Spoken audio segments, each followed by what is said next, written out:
Welcome back to Old School Sports and our Out of the Park Baseball 23 playthrough of the Colorado Rockies. The 2050 season has been a good one for the Rockies thus far. 59-35 record, up 4.5 games on the Giants in the National League Central. So the rebuild is going really well.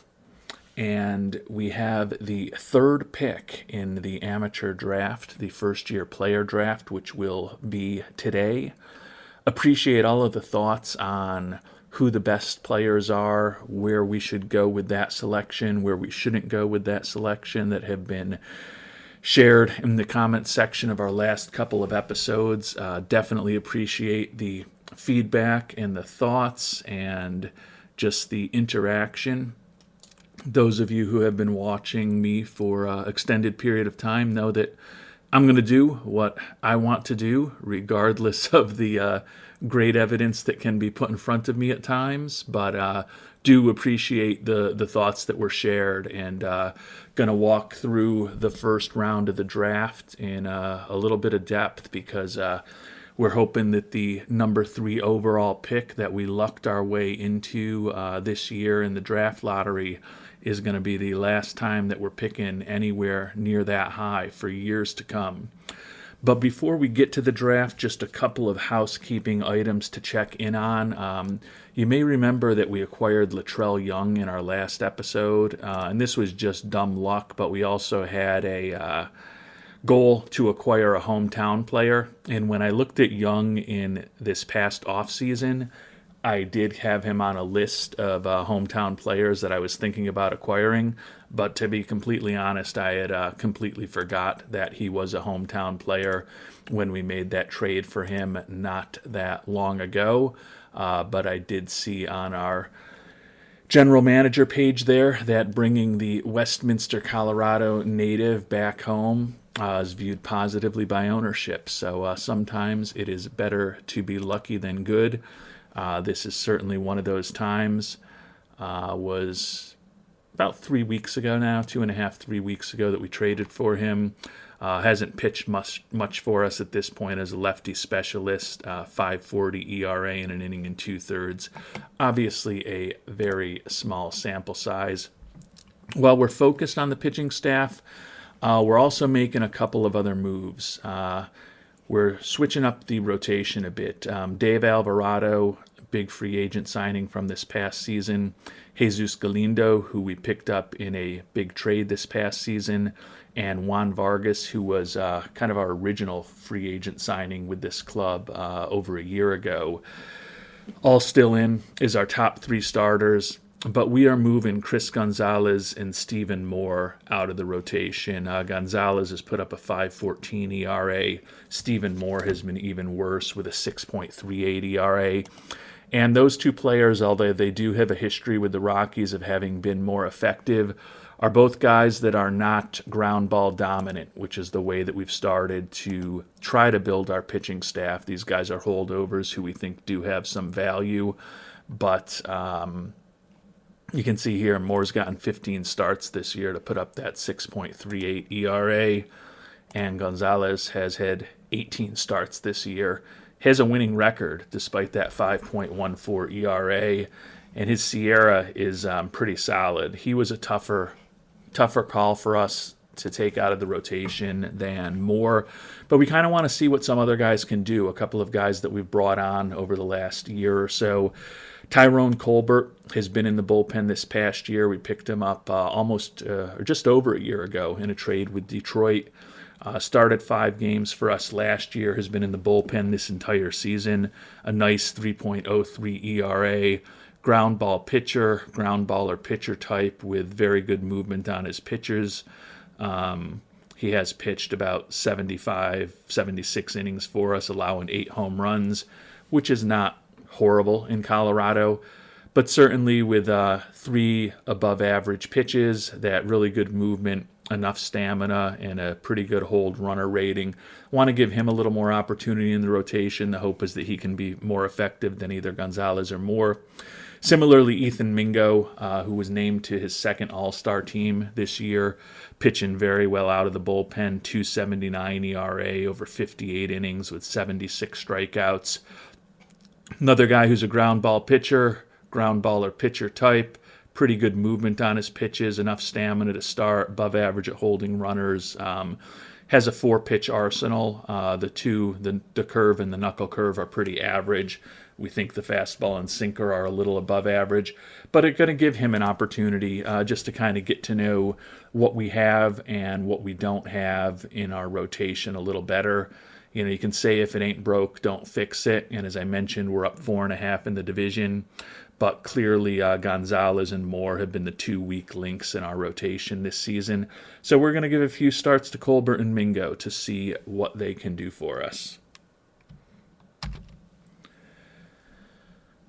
And the other thing that we've done since the last episode, even though I'm pretty confident, I know we're on the same day because we were on draft day at the end of our last episode, is that we've made a trade with the Mets, a pretty minor trade, traded away minor league third baseman Jose Baltazar, who we had picked up.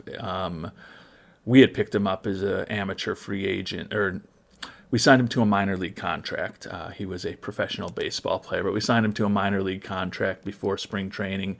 Been very productive for us in AAA this year. But not a guy who has a future with our team, was really just kind of injury depth. And we sent a minor league catcher, Jonathan Trujillo, who's essentially worthless. And we got from the Mets 35-year-old third baseman Aiden Asher. And the reason we did this is, those of you who watch a lot of my episodes know I love to fill my minor league system and my major leagues with great personalities. And we have a bunch of captains around all of our minor league teams. We didn't actually have a captain personality on our major league team. And given that we've kind of accelerated this rebuild so quickly where we're actually in contention, wanted to bring somebody on board with that personality. And you can see the rest of his personality is exceptional also. Love the durability. This is a guy who's won a couple World Series, been an All-Star, won a League Championship Series MVP. So not a big-time player at this point in his career. He's an above-average defensive third baseman, a guy that you could play at short, but we really don't want to. And the goal with him was really to bring the captain personality to the major league team that we didn't have here, since when we started the season off, just kind of wanted to be about a 500 team, but the rebuild is going better than I ever expected thus far, with that 627 winning percentage here through early to mid-July, and figured it made sense to ensure we had a captain personality on board for the potential benefits that can bring to the team as we try to hopefully hold on to the NL West and who knows, maybe make some noise in the playoffs. So to find a roster spot for him, we had to send Victor Mirakin to AAA. He does have option years left. Obviously, he's not happy about it at this point. He had struggled hitting just a .189 in very minimal action for us. You can see he started only 4 games over the first 3+ months of the year. My only concern with Asher is that this is a guy who wants to be in the starting lineup. He's upset with his performance, a little unhappy to be sent here to Colorado, which hopefully we can overcome. But I don't plan on playing him every day. I've found a role for him as our DH against left-handed pitchers, but I don't think he's one of our 9 best players against right-handed pitchers. So hope to get the benefits of the personality. Hope it doesn't make him too angry that he is going to be coming off the bench and only playing against lefties, where he profiles as maybe a slightly above average major league hitter, and certainly better than he is against right-handed pitching at this point. So Asher on board really is a largely utility role for us, and to hopefully soak up some of those wonderful benefits of the captain personality, since it's turned out that we actually are trying to compete this season. But with no further ado, we are on to the first-year player draft. And as I've scouted this pretty extensively over the past few days, you can see that the pace of new episodes slowed down a bit. Real life and work got in the way of that a little bit, but I also wanted to, as I mentioned earlier, take advantage of this third overall pick, believing that it could be and hopefully will be our last opportunity in this playthrough to pick this high. And what I've ended up doing is kind of bucketing about 12 or 13 prospects that I would consider, which is actually kind of interesting because we were originally supposed to pick at number 12 in the draft. So whether or not we had moved up, I would be able to get one of the players I'm going to talk about. But I've got them kind of bucketed into, like I said, I think 12 or 13 that I'm going to talk about here, and then 6 who I think we're ultimately going to end up picking with that third pick in the draft. So the first is 3 second basemen, and they're listed here as the top 3 prospects among second basemen: Mario Alvarez, Willis Lopez, and Justin Williamson. Like them all, they're all pretty solid hitters.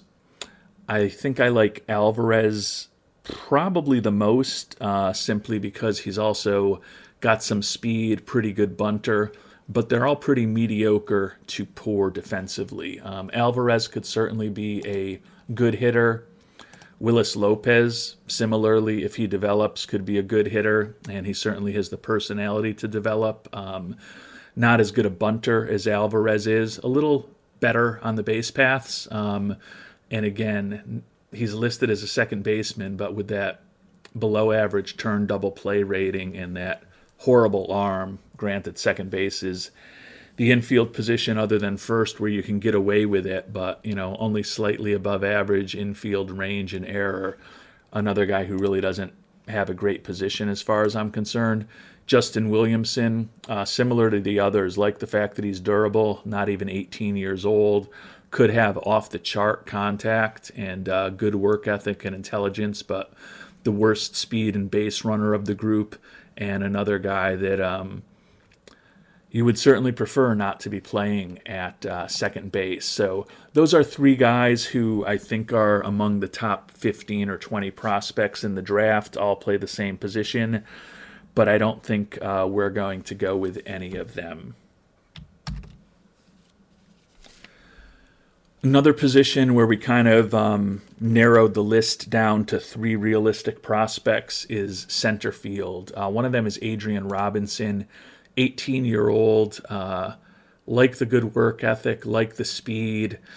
Would prefer he be better defensively to play center field. Would certainly love a higher error rating for anyone out in the outfield. Does potentially have good gap power, good home run power, and an above average eye. So I think he could be a useful player, but he will not be someone that we're taking at number 3.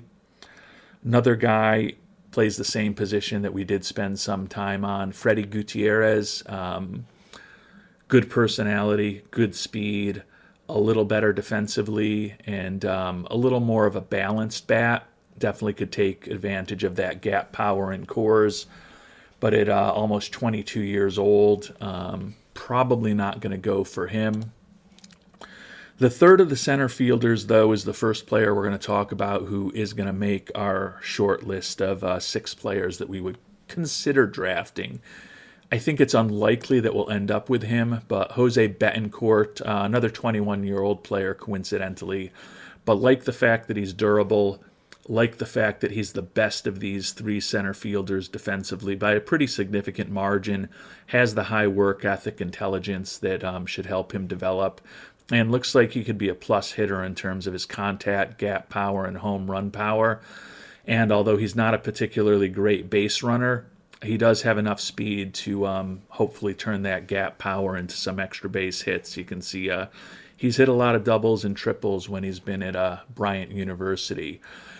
So Betancourt, if we were to go center field with the 3rd pick in the draft, is a guy that we would consider. I mentioned he's the first one of these guys who's, in my mind, making the final 6 prospects, but I think it's fairly unlikely that the draft is going to break in a way that we're going to end up picking him at number 3 overall, but he is on our short list. The next bucket of players that we thought about is three guys that we're just viewing as pure bats. One of them is first baseman Ricky Mejia. You can see he brings nothing to the table defensively. His average speed, but not a lot in terms of stealing and base running, but potentially excellent contact, above average gap power, excellent home run power. Certainly is a player that you would think could put up some pretty big numbers in cores with that fly ball hitting tendency, in the decent gap power and the exceptional potential home run power. Pretty impressive player. I don't think he's going to be someone that we go with at number 3 in the draft, though. Another pure bat, Ramon Almaraz. Pretty similar profile, actually. Better contact, a little less gap power, similar potential home run power, even less speed and bunting ability. Acceptable for the outfield, could play him in left or right, would prefer to have more range in particular in cores. But he's a guy that, just on virtue of that contact and home run power, has to be considered. But I don't think we're going to end up with him. The last of the three guys that are pure bats, though, is Jorge Lopez, and he's the second guy who kind of made our final 6 prospects that we would think about taking with the 3rd pick in the draft. Like the fact that he's durable, like the high work ethic. The contact is good as either of those other guys. The home run power, not quite as good, but if he fully develops with that high work ethic to 65 home run power, that would play really well in cores. The gap power is good, but I don't think he has the speed to really take advantage of it. The things that kind of led me to prefer him if I had to take a pure bat compared to those 2 other guys, and again, like them, he's awful defensively, but the work ethic, the durability, and then when you look at the eye and avoiding strikeouts, he's the best of the 3 in those. So although his home run power is a little less, it's just a really nicely balanced batting profile with that high work ethic. Tend to think that he's going to develop. A little old for a high schooler, going to be turning 19 in just a couple of days, or 3 days technically. But he joins the center fielder Betancourt as guys that we would potentially think about taking at number 3, depending on how the draft breaks. So we've talked about 9 prospects, and only 2 of them made my short list of 6. So that should tell you that these last 4 players that I'm going to talk about, it was 13 players I had kind of honed in on rather than 12. Couldn't remember that number when I was talking a few moments ago. But these last 4 guys I'm going to talk about are all going to be in play for the 3rd pick in the draft, depending on how things break. We'll talk about the catcher first, and Julio Diaz probably generated the most discussion in the comment section of the last few episodes, and for good reason. I don't think I'm as high on him as some of you viewers are. I totally get why people are high on him, and he's definitely a guy we could end up with. He's durable.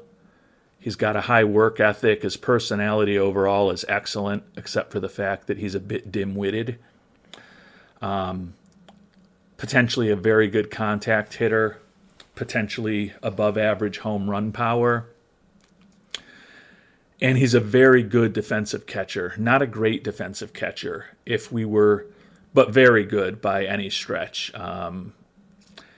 If we were still playing OOTP 22, it would be really hard for me to pass on Diaz, simply because those of you who are familiar with the previous version of the game probably know that defensive ability for catcher was pretty overpowered in that version. You know, one way to build a dynastic team was simply to get the best defensive catcher available, which was oftentimes Austin Hedges, and just watch your pitching staff all pitch like Tom Seaver or Randy Johnson or Walter Johnson or Bob Gibson, depending on which era of the game you'd like to think about. People say that catcher ability has been nerfed in this version. I don't think that's true. I think it's less important than it was before, but I think it is still pretty important. But to me, he would have been a slam dunk pick at number 3 in OOTP 22 when having a well above average catcher was just such a benefit. I think it's still a big benefit this year. And as I said, he is definitely in the mix. My concerns with him: he's dumb. He's the slowest and the worst bunting player possibly that I've ever seen in my career. Not that this is really a career that I'm making these videos and playing a game. And I do worry a little bit that at the age of 21, his home run power is only 30. Now, he does have pretty good power numbers playing at NC State, and he's facing great competition. But if he doesn't get that home run power to, basically the 60 that I'm looking for, he's not that great an offensive player. The contact is going to be really good.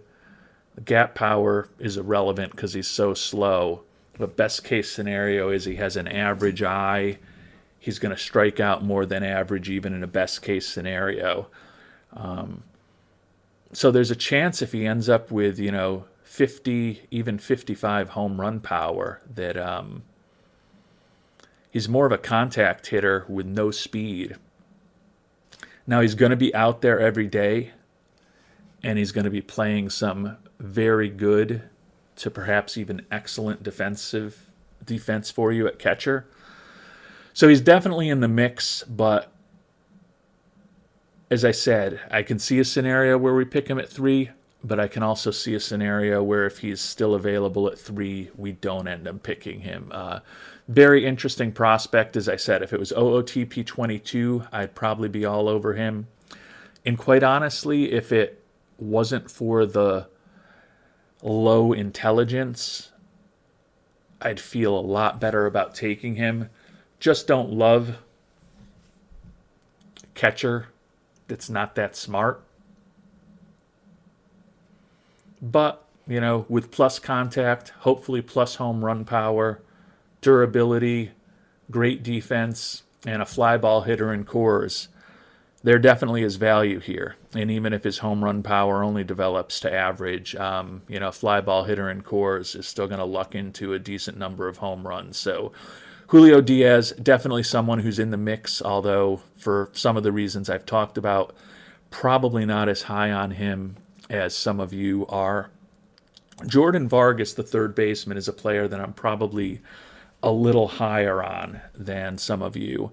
He is another college player coming out of UT, great competition, almost 22 years old, so an older player. Similar to Diaz, he's durable. Similar to Diaz, he's slow and a pretty awful bunter. Doesn't have some of the great personality traits that Diaz has.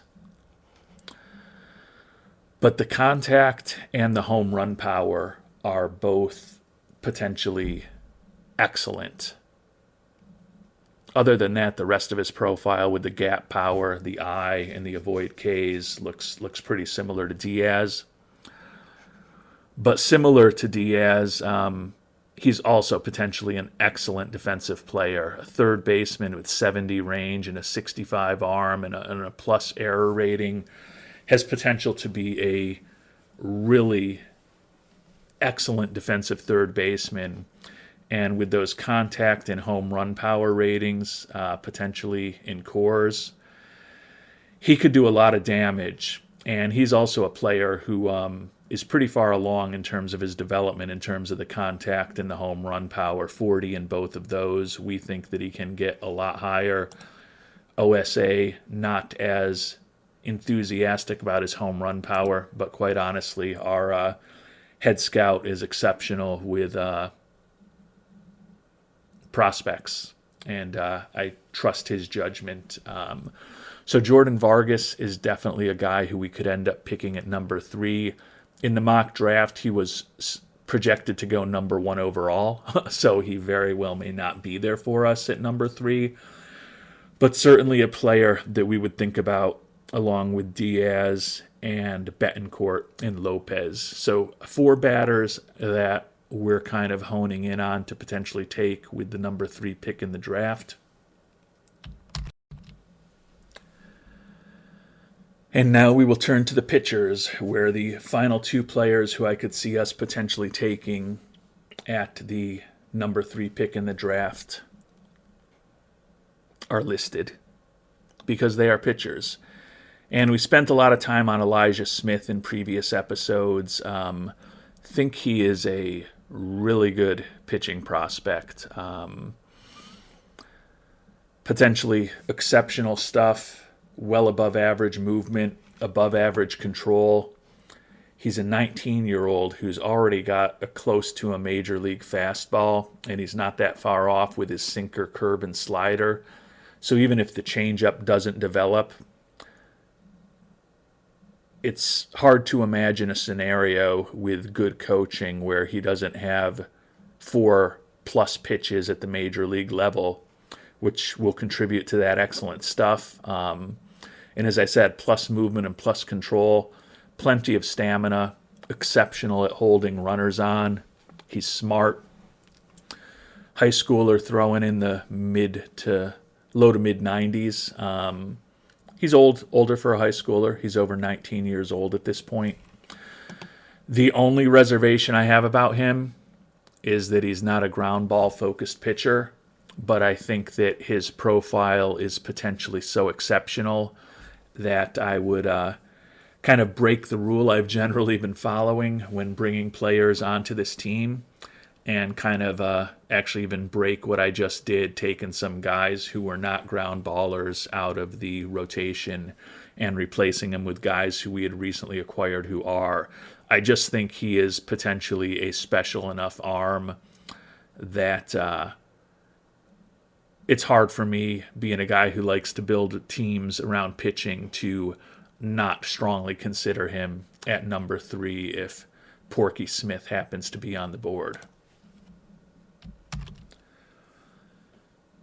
And the other pitcher that I would consider at number 3 overall is someone who I haven't mentioned before, and someone who, when I got the email towards the end of the last episode announcing that it was draft day and going through the projected top 10 picks, as a guy I missed. I didn't see that at number 8 there actually was a pitcher on the list. And that pitcher was starting pitcher Oscar Carrillo. And he's an interesting prospect to me, almost 22 years old, so he's a college player. He's coming out of Lewis University, so his competition level is only fair. But I love the durability, love the stamina, good at holding runners, decent personality with high loyalty and adaptability. Obviously would prefer that was a work ethic and intelligence, just to feel good about his potential growth into what we think he can become. But he's a ground ball pitcher, ground baller pitcher type, who looks like his movement is potentially exceptional. Stuff could be above average, and you can see here he potentially has a 6-pitch arsenal, and there is, at least according to our scout, potential that all 6 of those pitches could end up being above average for a major leaguer. So he's got a lot going for him. My 2 concerns are the level of competition he's faced in college isn't great. I would think that our scout adjusts for that in his scouting ratings. Can see the OSA not quite as effusive on him as our scout is.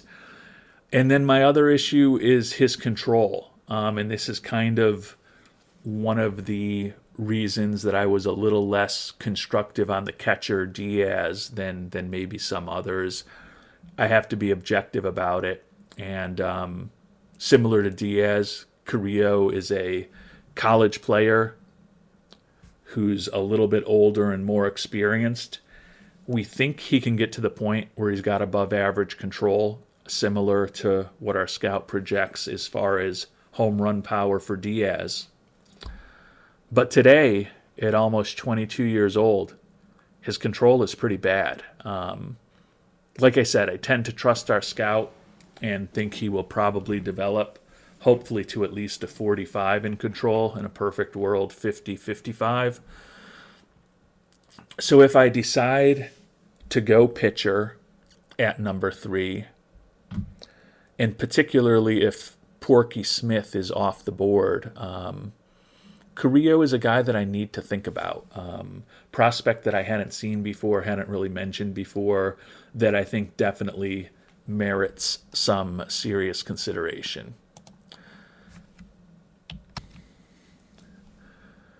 So taking a look at the OSA mock draft, we'll check in where the 6 guys that we're considering taking with the 3rd pick in the draft landed. The 3rd baseman, Jordan Vargas, projected to go first to the Cubs. Going to be surprised if he's on the board for us. I think there's a chance that we'll have the opportunity to pick 5 of these 6 players at number 3. I would be shocked if all 6 of them are available. But if there's one who I'm pretty confident won't be on the board for us, I do tend to think it's probably Vargas. I think that combination of really good third base defense, durability, and potentially exceptional contact and really, really good home run power is going to be attractive to a lot of teams. Center fielder Jose Betancourt, durable, very good defensive player, love the personality, and think he can potentially be a plus bat. He's projected to go second. Jorge Lopez is the guy that they think we're going to take. He's another guy, durable, just a pure bat, and certainly, as I talked about earlier, probably one of the most well-rounded bats, probably, if he fully develops, the most well-rounded bat in this draft, where if he reaches his full potential, he's above average in all 5 of the basic batting ratings and potentially exceptional in contact and really good in home run power. So he's the guy that we're projected to take. Julio Diaz is projected to go 7th to the Pirates. We've talked about him a lot. He's definitely in the mix, even though I'm, as we've talked about, not as high on him as I am on, as some of you probably are. Certainly somebody that we need to think about. Oscar Carrillo, the starting pitcher we just mentioned, projected to go 8th overall, certainly in the mix. But this is a total shocker to me, and I don't really understand it. And if any of you can figure out why this would be the case, would love to hear your thoughts on it down below. But the guy that I've loved since the first time I saw him, Elijah Smith, is projected to not go until 31st to the Red Sox. And this is the OSA mock draft, but the OSA still views him pretty highly. I just don't understand how a pitcher with this potential profile could ever last to number 31 in the draft. I mean, it seems so crazy to me that it almost makes me question the draft engine or the game engine of the game, and I don't want to start poking at OOTP and the developers because I love the game and I think it is an excellent game, but it's just shocking to me that they've got Elijah Smith, 19-year-old who's basically already got a major league fastball lasting until the end of the first round. And I only need him to last 2 picks into the draft to potentially be someone that I can bring on board. So it's time to fire things up and see whether Elijah Smith, Oscar Carrillo, Julio Diaz, Jorge Lopez, Jose Betancourt, or Jordan Vargas is going to be the newest Colorado Rocky. And when we get to the point where we know who's actually on the board for us, I would love to hear your thoughts down below on who we should have picked, and if there's somebody else that I mentioned or somebody else that you've seen over the past few episodes, a direction that you think we should have gone instead of the 6 that I highlighted, would love to know that as well. So let's see what happens here. I know I've been doing a lot of talking, so I'm going to cut out the drama, and we're just going to auto draft these first two picks. Jordan Vargas, as I kind of anticipated, went first, and Julio Diaz went second. So those of you who feel very strongly that I should have drafted him, not going to have that option. So I totally get those two guys going 1-2. They were kind of the last two position players that I mentioned, and probably my two favorite position players. So that leaves us with 4 of the 6 guys that we were thinking about to pick here. Just to refresh, probably the most well-rounded bat in the draft, Jorge Lopez. Durable, almost 19 years old. No speed, awful defensively, but does have a high work ethic. I think his bat would play really nicely in Colorado. We've got the center fielder, Jose Betancourt, college player, 21 years old, durable also. Love the work ethic plus intelligence, personality in terms of player development. Exceptional, well, not exceptional, but a very good defensive center fielder. And potentially has a plus bat with plus contact, gap power, home run power, and really good speed. So think that the glove is excellent. The durability, he's a guy who's going to be out there playing center field for you, tracking a bunch of stuff down every day, and hopefully being a plus player as far as his bat also. So I won't make there be any more suspense on that. If we are to go with a batter, I'm going to go with Betancourt over Lopez, although Lopez has the better bat. I just love Betancourt's glove and think that he's potentially a real weapon defensively in the expanses of the outfield and cores. So if we go with a everyday player, it's going to be Jose Betancourt at number 3, the 21-year-old center fielder. But there are still 2 pitchers to think about. First, Oscar Carrillo, another guy who's durable. Love to see that. Ground ball pitcher, ground ball or pitcher type. Potentially exceptional movement. Potentially a 6-pitch arsenal. Great stamina. Probably can go out, give you 7+ innings more often than not if he's pitching well. Good enough at holding runners on. Plus stuff with that varied arsenal of good to above average pitches he has. Only concerns at all about him are, is he going to be a average to above average pitcher in terms of his control, or is he ultimately going to walk more batters than we would like?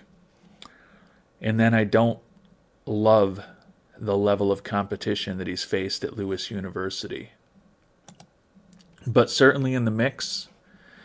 And of course he's in the mix alongside Elijah Smith, who's the guy I fell in love with when I first looked at the draft-eligible players back on April 12th, April 13th, April 11th, whatever day they come out in the game.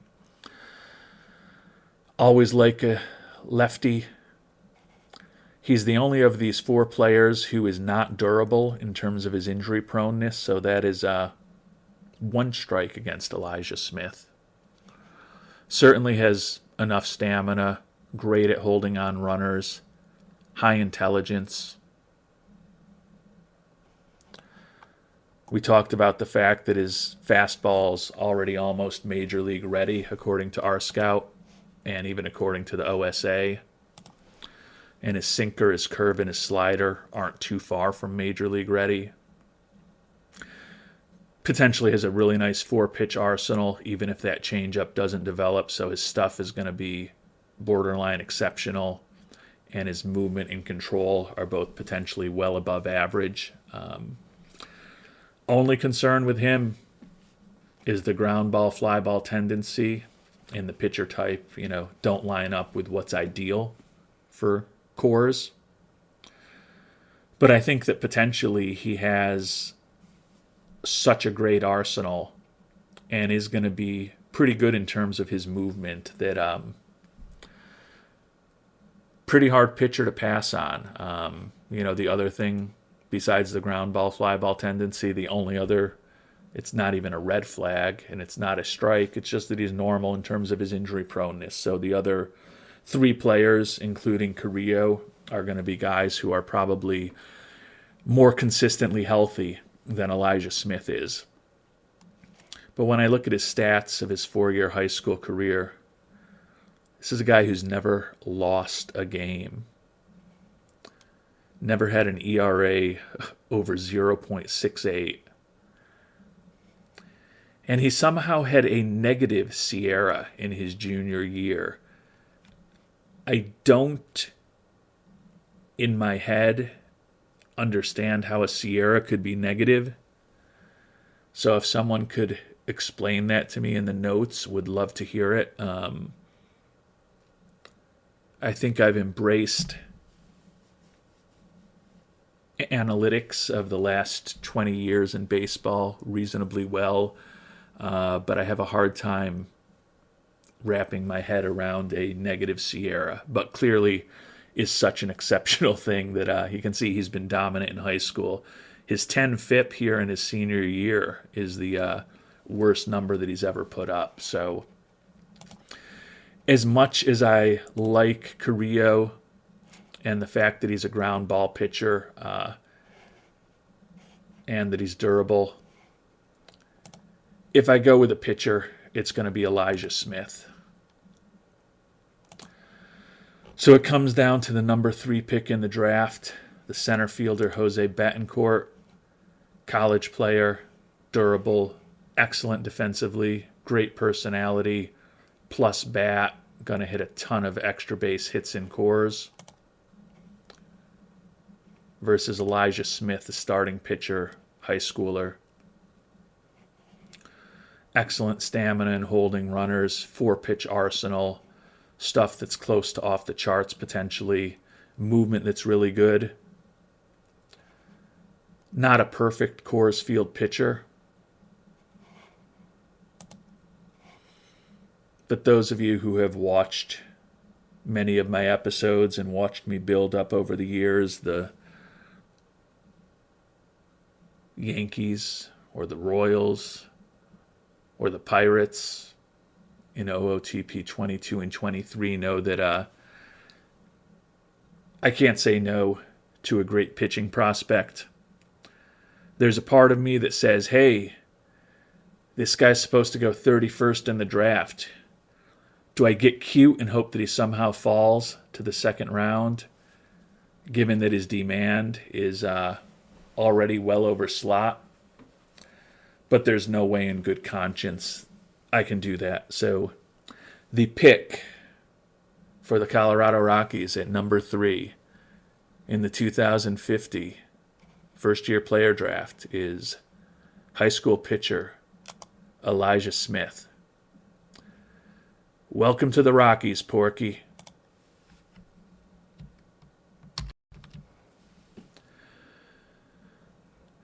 And 3 picks into the draft with 3 of the 13 players we had kind of highlighted and targeted already off the board.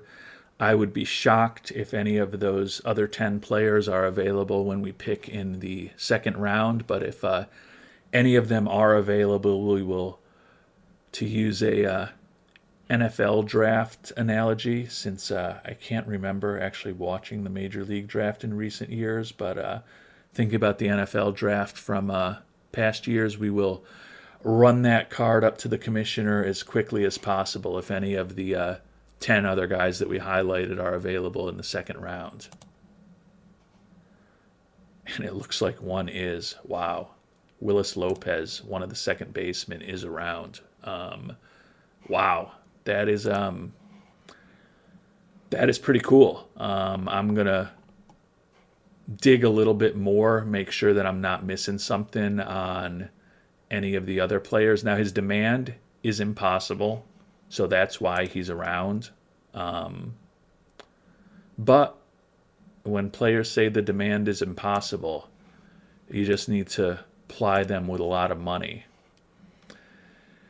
And we do have a lot of money that we could use to bring on some players right now that hopefully ownership will allow us to use in the draft. Typically, owners do. The only time I've ever run into a problem with that is when they are penny pinching in terms of their personality, especially if the team hasn't been performing well. I have run into situations where they're like, nope, you didn't budget that information, or you didn't budget that money into the draft budget.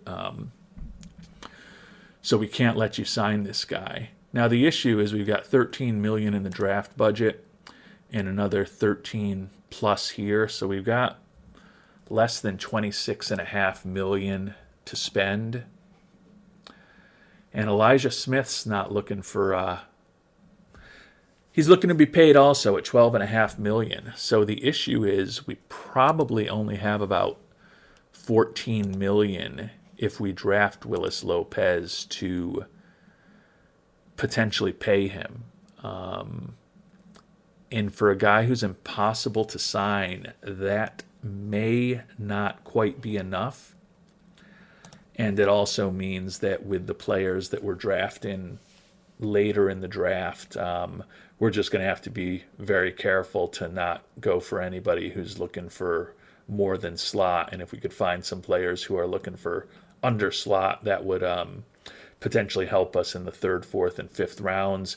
And honestly, the thing that may help us a little bit with Lopez is that we actually don't have a third round pick this year. We lost it when we signed Alvarado as a free agent. So after this pick, we are not going to be picking again until the fourth round. So I think it would be tricky to be able to find enough money to get Lopez signed with that impossible demand. But I don't think it's impossible. As I look at the roster,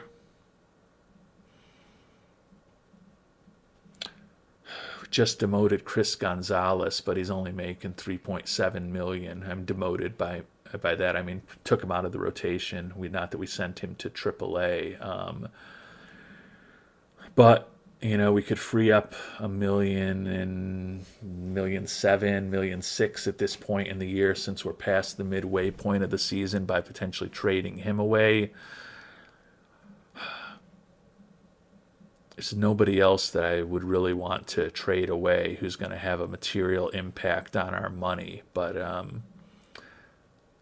Chris Gonzalez is a lever that we could press to try to free up a little bit of money if it gets to a situation where we're just $1 million, $1.5 million, $2 million away from what we need to make an offer to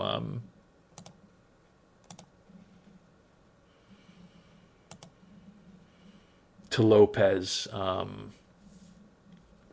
don't love trading away useful major league players in a salary dump to make room for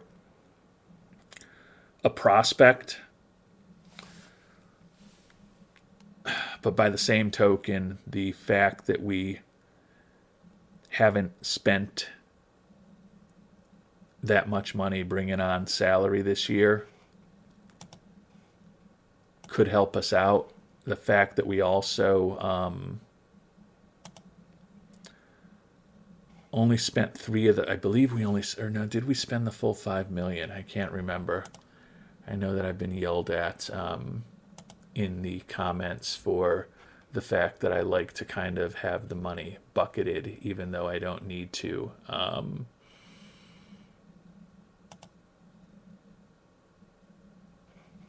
Let me just look at the budget, if I can get to the correct screen. Okay, yeah, we did only spend $3 million out of the $5 million. So there's going to be another $2 million that's going to potentially come back in to help us. The issue is with the signing deadlines for the international amateur free agents, I don't know that that 2 million is going to be available to us in time to get both of these guys signed. But I think we can potentially make a play on Lopez if that's the direction we decide to go. But I'm going to spend a little more time with some of these guys that I haven't looked at so closely, see if there's a player who's of similar quality to Lopez. I love the bat, love the speed, love the personality. Don't love the train wreck defense. He's also only 5'11", so he's not a guy that you can, in a perfect scenario, just put at first base. He's got a good enough bat that he could be a DH, but certainly would love to find a spot to play him in the infield or the outfield. I think that defense is important in this game, and I think that defense in cores in the outfield is pretty important by the nature of the park and the way we're trying to build the team with a bunch of ground ball pitchers. Infield defense is kind of magnified for us. So he's not a perfect fit from that perspective. If I can find a guy who I think has got 95% of the upside of Lopez, I may pass on him. I just question whether here, the 13th pick in the second round, we're going to find someone who's that close to Mr. Lopez. So before we make a decision on what we're going to do here in the second round, whether it's going to be Mr. Lopez or someone else, I'm just going to check in quick on the draft log. I had meant to do that to kind of see where some of the other players that we talked about went. Betancourt, the center fielder, went 5th overall. We also talked about Almaraz, Gutierrez, Adrian Robertson. Jorge Lopez went 10th. Mario Alvarez, one of the second basemen, 15th. Mejia, 11th. The pitcher Carrillo, the other starting pitcher, went 17th. And you can see another starting pitcher came off the board then, and then a couple later in the draft. Any other guys that we had talked about? Justin Williamson, another second baseman, came off 26th.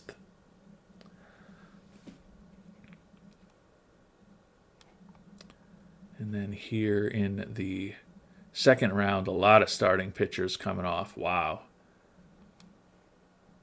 8 starting pitchers in a row to start off the second round.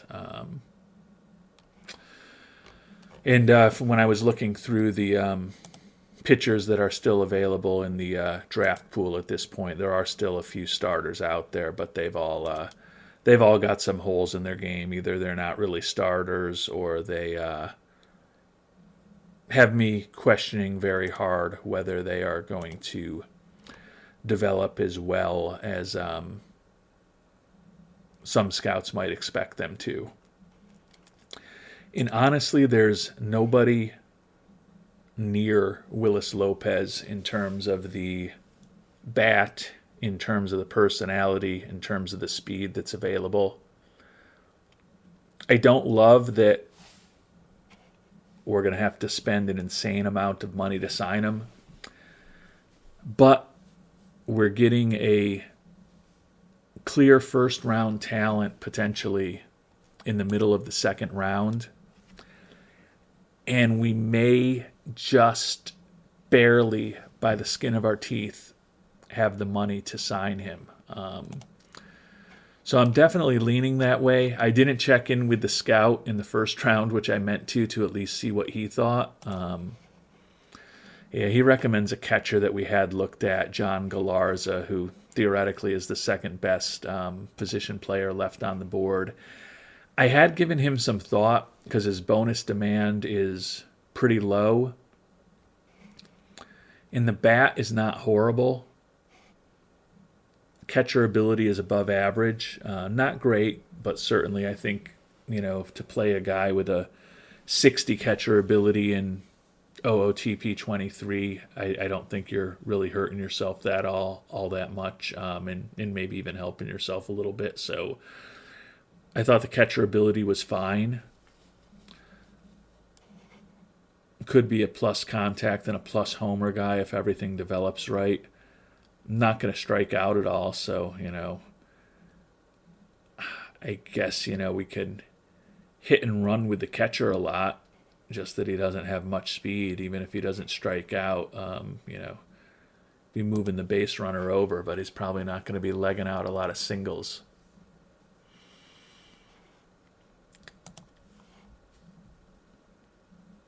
I think the bat on Lopez and the personality and the speed are just too attractive to me. And if we don't get him signed, we'll get a pick next year for it. So we're going to roll the dice on the guy who's impossible to sign, who we may just be a smidge away from having enough money to get him signed to an insane bonus for a second rounder, and Porky signed to a bonus that's about $4 million more than he should be getting in his slot. But we're going to try to make it work. We're going to go ahead with Willis Lopez, which is going to give us two of the top 13 or two of our top 13 players in the draft, even though this second pick is in the mid to late 40s with the compensation picks, I believe. Probably closer to 50. So Willis Lopez, welcome to the Rockies. And as I mentioned, we had no third rounder this year, so our next pick is here in the fourth round. Our scout is recommending relief pitcher Emmanuel Contreras. His bonus demand is going to be, I believe, over slot for where he's getting picked. No, slot is 750. He's only looking for 700. Honestly, from looking through the players who are available now, it's kind of at the point, fourth or fifth round is typically where I'm willing to start picking a reliever. And I do think that he is the best option out there among the relievers. Good personality.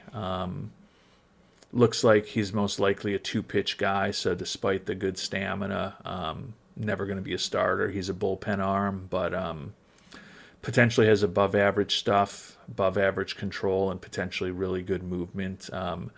Not a perfect guy for Coors, but I think he's the most talented guy out there now. And at this point in the draft, would love to be picking up a bunch of ground ball pitchers or a bunch of guys with potential for 70 or 75 home run power. There's not a ton of those players available right now, especially who aren't awful in some of their other traits. So we're going to actually follow what Mr. Delgado says here in the fourth round, and we are going to meet Mr. Contreras' demand.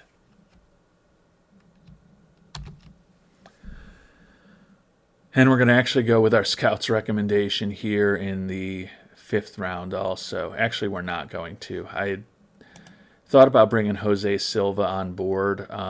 He's never going to pitch in Colorado. Best case scenario is he has below average movement and he's a fly ball pitcher. But I just thought with the fact that he looks like he could be a decent starter, he was the right way to go here in the fifth round. I didn't notice that his bonus demand was $630,000 over slot until right now, though.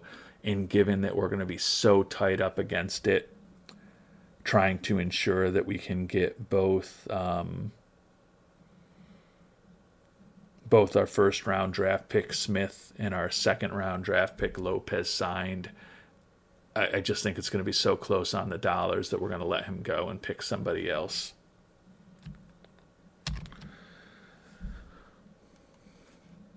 So we're going to go with a different starting pitcher prospect, Chris Espinoza, who, as you can see, has as high movement potential as anyone available in the draft, along with pretty good stuff potential. His control is a potential issue, if I could say potential any more often, but does look like in a best case scenario, he could be a starter with his stamina. Got to have all three of these pitches develop, but that movement and the durability are attractive to me. Would love it more if he was a ground baller, but we're in the middle of the 5th round. Can't always get what you want.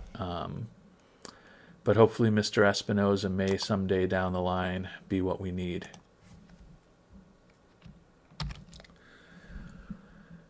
And we're going to follow a similar pattern here in the 6th round, probably the last pick we'll be talking about. Tony Castillo, starting pitching prospect.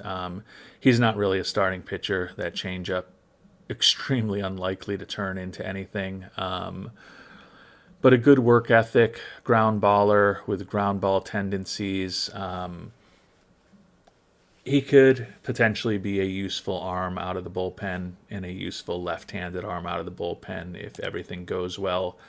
So we're going to continue to focus on guys who can potentially have good movement for Colorado here. Castillo also has a good personality with high adaptability and work ethic. Type of guy that we like to have in our system. Typically we're a little more focused on personality when we get to the second half of the draft, and a lot of the players are really non-prospects, but can't hurt to bring on a guy with a good work ethic at any point in the draft. So the draft is over. Time for our negotiations to begin. Got the offer out there to Contreras that we talked about.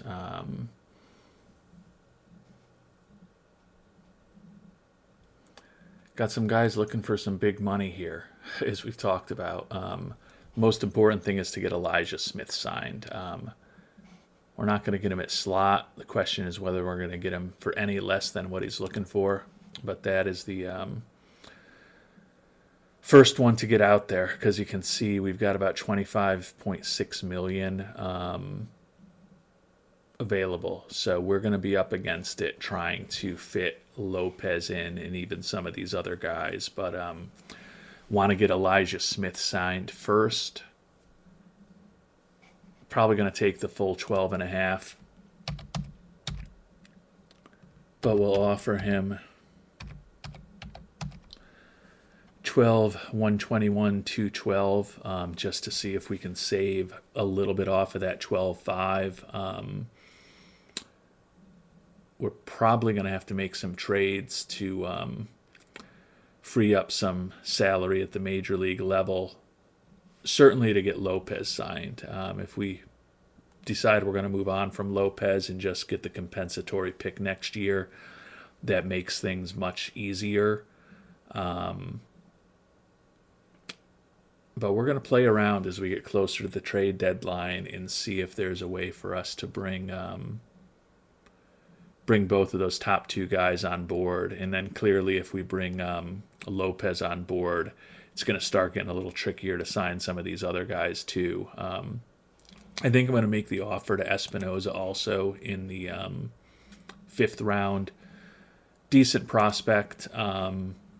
And he's basically only looking for a little more than slot. So we'll offer him slot right now and see if we can get him signed. And then kind of see what the financial situation looks like. Hopefully we can get Contreras and Espinoza into camp real quickly. See whether we can get Elijah Smith for about $380,000 more than he's looking for. We're getting closer to his demand. We're way above slot. I don't think he'll go for it, but we're going to submit that offer.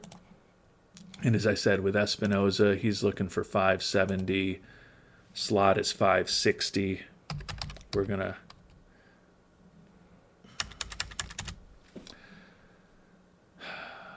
I don't want to have to trade somebody. We're going to wait a little bit on him too. I don't think we're going to get Smith signed for the $12.1 million. Hopefully we get Contreras into camp. Actually, I can't base everything off of Lopez. If we've got to trade players to bring him on board, we're going to need to do that. If we need to get $560,000 off the books, we're going to be able to do that. So we're going to go ahead and submit that offer also. I think it's pretty unlikely that we're going to get Castillo and Lopez. We can certainly get Castillo. The question is whether we'll be able to also sign Lopez.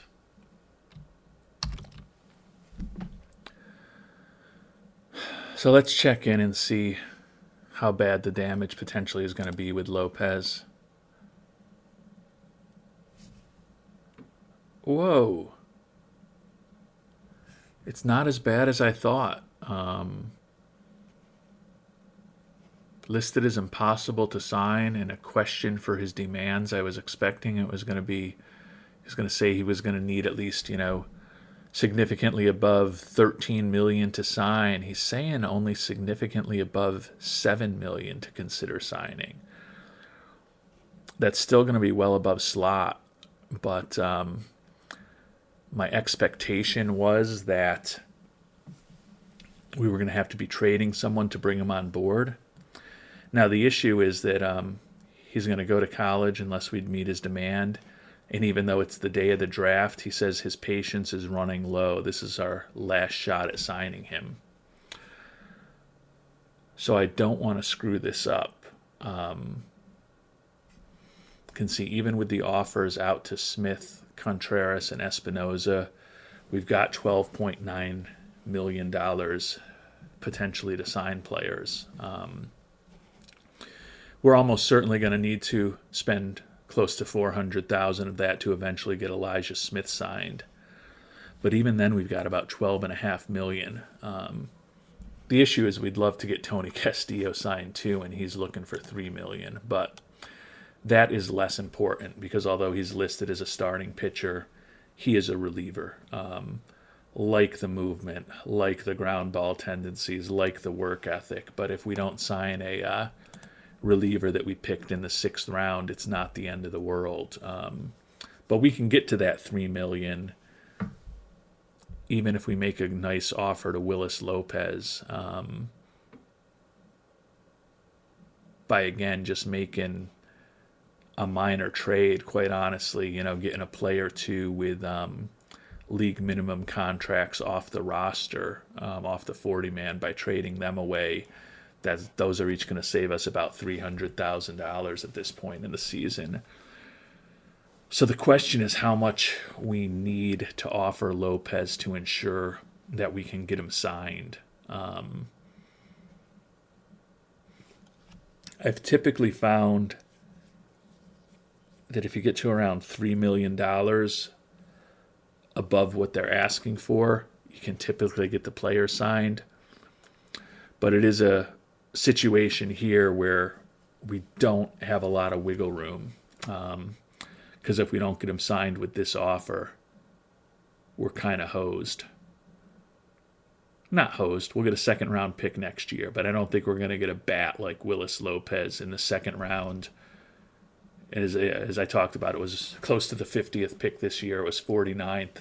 The hope is that next year, that 2nd round pick of ours is, around 65th to 70th in the draft with, presumably some compensatory picks between the 1st and 2nd round.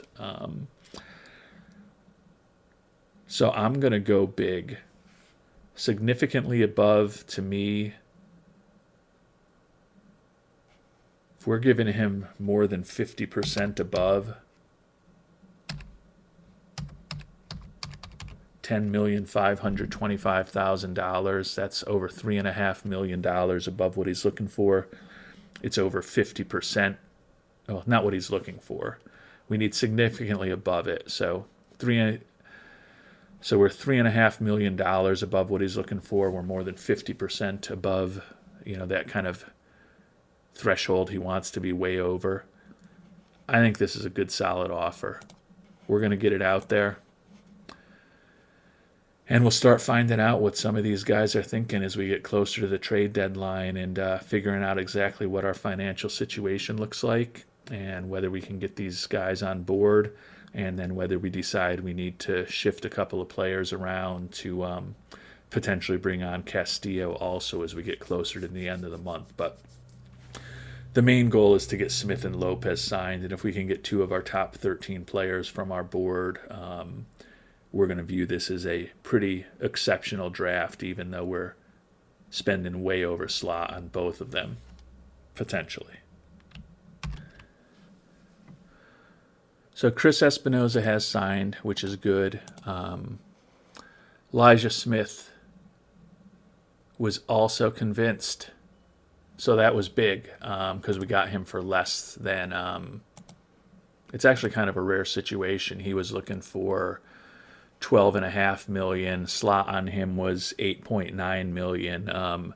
Typically, particularly at the top of the first round. Not that I have tons of experience at the top of the first round, fortunately, but or near the top of the first round, but 9 times out of 10, I end up having to give the player exactly what they're demanding. So that was only saving $380,000. Given that we're in such a tenuous position as far as our finances, really happy to have Porky on board, and we've now got the opportunity if Willis Lopez comes in for this big offer that we made to him not to go to college, to feel like the draft this year is a potentially really good one for us, with a guy that we hope is going to be a frontline starter and a guy that we think can be a very effective major league hitter. And we've gotten Emmanuel Contreras signed too, so making some progress here only a week after the draft. The big question now is whether the $3.5 million plus above the kind of threshold he sent out to us that we had to be significantly above is enough above to get Willis Lopez signed. And then we can start thinking about Castillo. When it says we've got budget room of $4.3 million, I wonder if the $2 million that was associated with the international amateur free agents is, I think that has, because there's no international amateur free agents out there. So I think that $2 million is in our budget now. So I think we're going to try to get Mr. Castillo signed. Don't know that he's a big-time prospect, but bring as much talent or potential into the organization as we can. Now, slot is supposed to be 0. He's looking for $3 million. He hasn't given us an ultimatum yet, so we're gonna go at $2.5 million, which is still a lot more than he should theoretically be getting. But we've got the money to do it.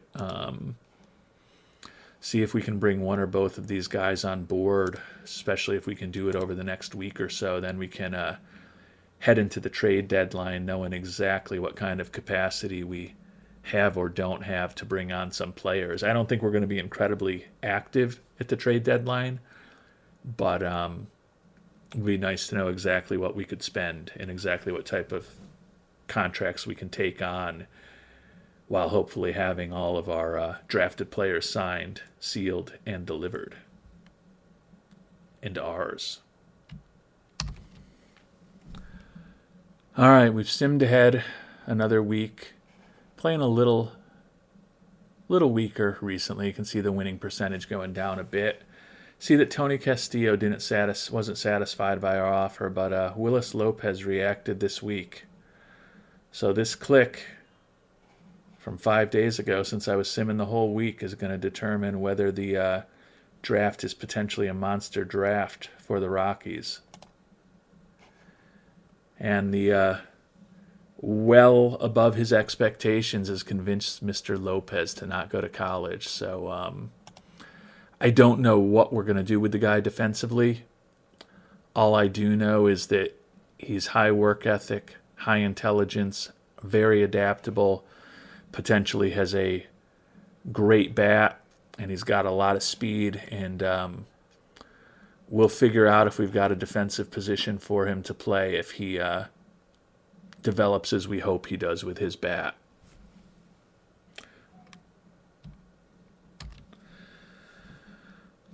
So with almost all of our draftees now down in rookie ball, except we did have a couple that we got in the later rounds who were college players that we have in A ball or high A ball at this point. But our minor league system, definitely with 33, 30, 31, 33, and 37 players on the U.S.-based teams, is definitely bloated right now. We're going to force start Lopez for the time being at second base. if he has to play a defensive position, I think that's where you have to play him. We're also gonna probably train him at first base. 5'11", 155.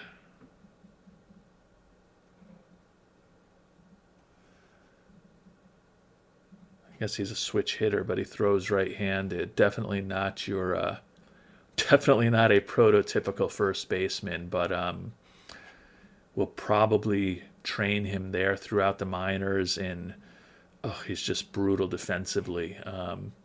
But maybe train him to play left field. I mean, he's going to be,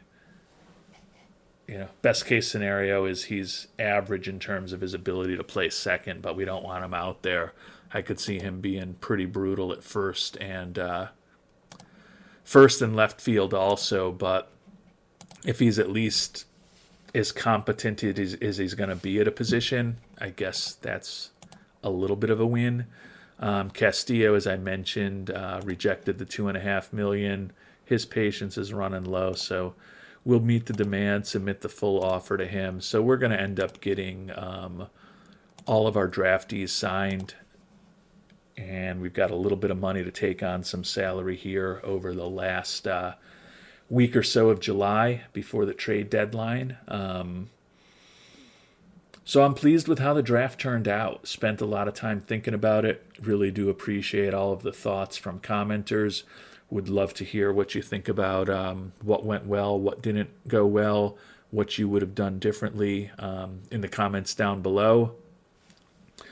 But I'm pleased with it. As I said, we got 2 of the top 13 players on our board, even though we were picking with our second pick 49th in the draft. And we just barely had enough money to make it happen. So that's going to ultimately potentially cut into our profitability for the year a bit, and potentially cut into our ability to hopefully get a nice bump in our budget from ownership. The fact that we're running really tight on compensation and expenses now. The thing we do have going for us, though, with the team playing really well on the field, we've had a lot more fans in the seats over the past month and a half, and we're on target to generate a lot more revenue this year than we did last season. So if we can continue to remain in contention and hopefully at this point certainly get some playoff games out of it. I mean, my goal at this point is to certainly win the NL West, where we're up 4.5 games. And we've got the best record in the National League at this point. Second best record in baseball behind the Rangers. So we're 4.5 up on the Giants, and the Giants are 5.5 up for a wild card spot. So we're 10 games up on a wild card spot here on July 25th. So absolutely no excuse for us to not be generating a little bit of revenue in the playoffs, and would certainly hope that ends up coming as NL West champions here in our second year as GM of the Rockies, rather than sneaking in with a wild card. But we will find out what happens on that front in our next episode. We'll dig into the preparation for the trade deadline. Is there anyone who can help this team available?